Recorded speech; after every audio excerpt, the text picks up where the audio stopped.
In the backdrop of their peace talks, Russia has announced more territorial gains, while Ukraine is reporting success in thwarting Russian attacks.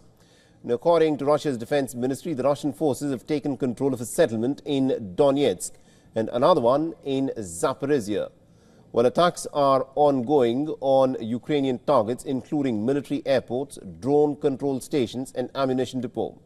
Now, on the other side, Ukraine's general staff have reported 105 battles along the front lines. It said in Pokrovsk, the Russian forces had launched about 43 attacks, of which 39 were successfully repelled, and 4 are still said to be ongoing.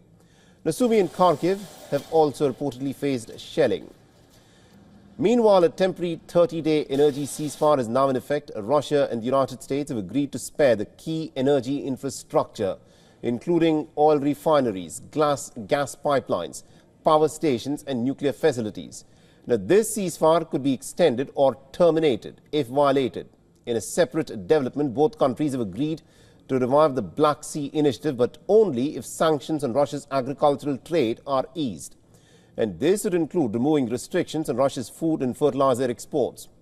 Now, following the high-level talks in Saudi Arabia, the Kremlin has confirmed some intensive dialogue with the United States on the back of the ceasefire and navigation safety.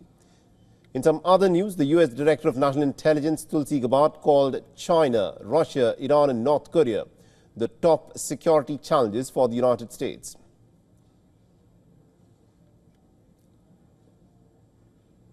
Now, the United States has said that it has reached agreements with Russia and Ukraine on ensuring safe navigation in the Black Sea. And WION's Shivan Chanana gets you more details on what this deal is all about. Take a look. The US said that Washington and Moscow have agreed to ensure safe navigation of commercial vessels in the Black Sea. Now, the statement claims an agreement on eliminating the use of force. It also talks about preventing the use of commercial vessels for military purposes. And the statement also said that the US and Russia agreed to develop measures for implementing Trump and Putin's agreement to ban strikes against energy facilities of Russia and Ukraine. The White House said third countries will help in the implementation of the energy and maritime agreements.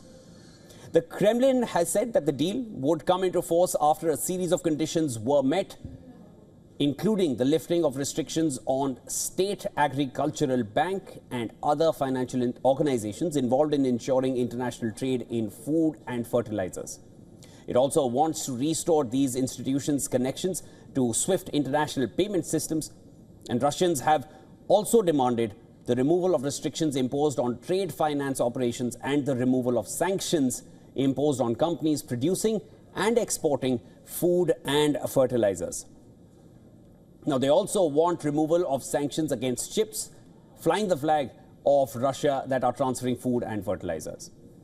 Now, while there is no direct commercial or strategic benefits to Kiev here, Washington said that it had agreed with Ukraine that the US remains committed to helping achieve the exchange of prisoners of war. The statement also mentions that US will help in securing the release of civilian detainees as well as the return of forcibly transferred Ukrainian children. Now, this deal is effectively a return to the Black Sea initiative, which was struck back in 2022 with the help of Turkey and United Nations. Now, this is essentially what the map and how it depicts the Black Sea grain deal. The initiative allowed cargo ships to travel to and from Ukrainian ports, that is there in Odessa, that you see at the top of the map, along a 357-mile, that's roughly about 574 kilometers, and that's the corridor across the Black Sea, right down to the Bosphorus Strait. Russia allowed this travel in exchange for relief on sanctions, but Russia withdrew from that initiative a year later in 2023, complaining that its own food and fertilizer exports faced serious obstacles. Ukraine then established a new temporary export corridor, which you can see was right around the borders.